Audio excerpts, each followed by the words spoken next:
আমাদের আজকের দুটো ডিফাইনিট ইন্ডিকেশন লক্ষ্য করো। আমরা এটা সমাধান করব কোন কৌশলে, কোন নিয়মে, সেটা আজ তোমাদেরকে দেখাবো। একটু বুদ্ধি থাকলে এই ধারার গণিতগুলো সমাধান করা যায় মাত্র 5 সেকেন্ডে। এটাও 5 সেকেন্ডে করা যায়, এটাও 5 সেকেন্ডে করা যায়। 5 সেকেন্ডে করার আগে এটা রিটেন সিস্টেমে কিভাবে করতে হবে সেটা আগে দেখাবো, তারপর আমরা 5 সেকেন্ডে এটা সমাধান করব কিভাবে সেটাই দেখাবো। তো প্রথমে দেখো অঙ্কটা আমরা এইটা সলিউশন করছি। তো প্রথমে আমরা যে কাজটা করছি সেটা হচ্ছে এরকম,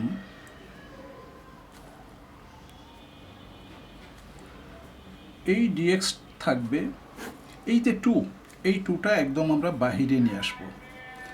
যেহেতু রুটের ভিতরে কোনো মান বাইরে না আসলে রুটই হয়।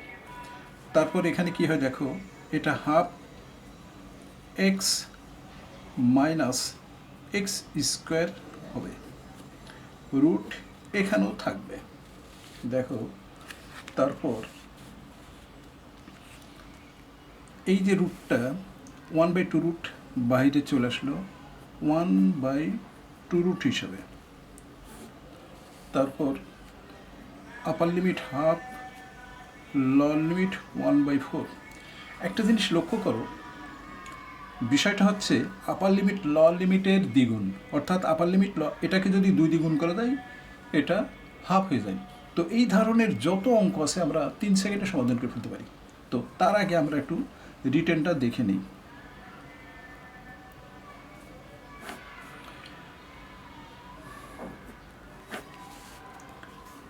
দেখো আমরা এক্স স্কোয়ার মাইনাস 2 গুণিত 1/4 ইন্টু এক্স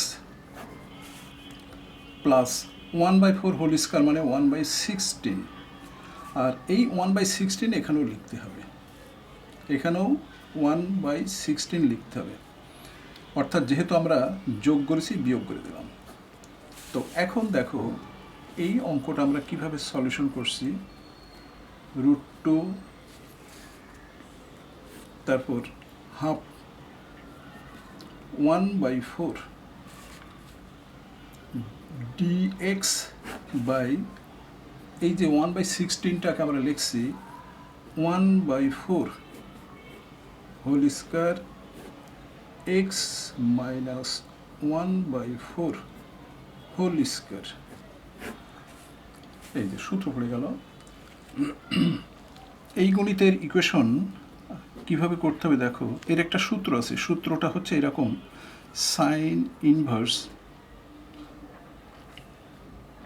এক্স মাইনাস 4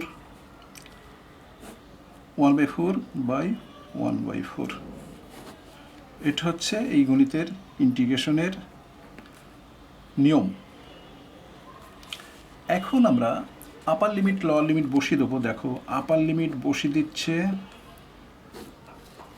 এখানে যদি হাফ বসানো যায়, হাফ থেকে 1/4 বাদ দিলে কি হয়, হাফ থেকে 1/4 বাদ দিলে 1/4 হয়, অর্থাৎ হাফ মাইনাস 1/4 মানে 1/4, নিচে একটা 1/4 আছে।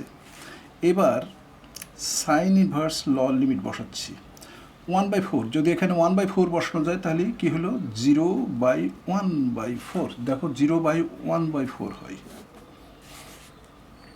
এখন দেখো 1/√2, এই 1/4 কেটে গেলে সাইন ইনভার্স 1 কি হলো, সাইন ইনভার্স 1। আর এটা তো 0, সম্পূর্ণ 0 হয়ে গেল। এরপরে দেখো আমরা লিখলাম 1/√2, তারপর সাইন ইনভার্স 1-এর বদলে আবার সাইন π/2 বসানো যায়। তাহলে এটার সাথে এটা ভ্যানিশ হয়ে গেলে কি হলো 1/√2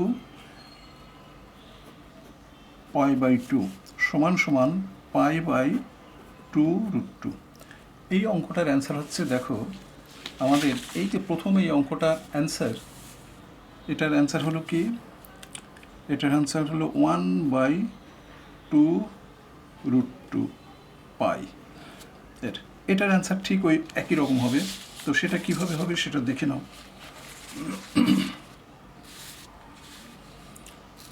এখন আমরা 2 নম্বর সলিউশন করব। একটু লক্ষ্য করো, এটাকে 2 দিয়ে গুণ করলে এটা হয়।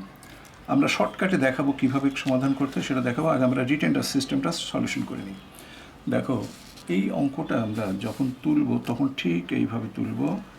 এই যে √3, এই যে 3 বাইরে চলে আসলে 1/√3 হয়ে গেল। কি হলো? 1/√3।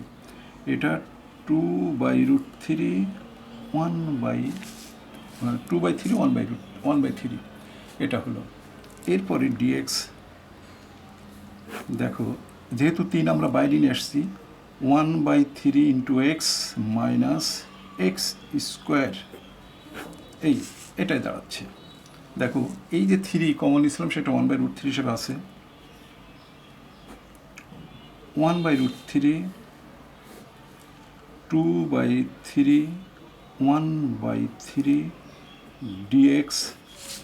দেখো আমরা কি করলাম, এক্স স্কোয়ার কমন নিলাম, 2 ইন্টু এক্স, এটা হচ্ছে 1/3। দেখো এটাকে আমরা যদি 2 দিয়ে গুণ করি তাহলে এটা কি হচ্ছে, এটা হচ্ছে 1/,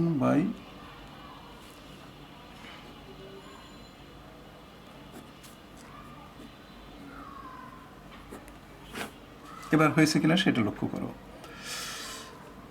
আমরা যদি এটার সাথে এটা কাটাকাটি করি কি হবে, 1/3, দেখো 1/3 আছে। আমরা এটাকে ভ্যানিশ, এই 1/36, 1/36 কিন্তু বাদ যায় বলে এটাই থাকে। তো এখন দেখো 1/√3 sign inverse x minus 1/6, 1/6 third bracket 2/3, 1/3।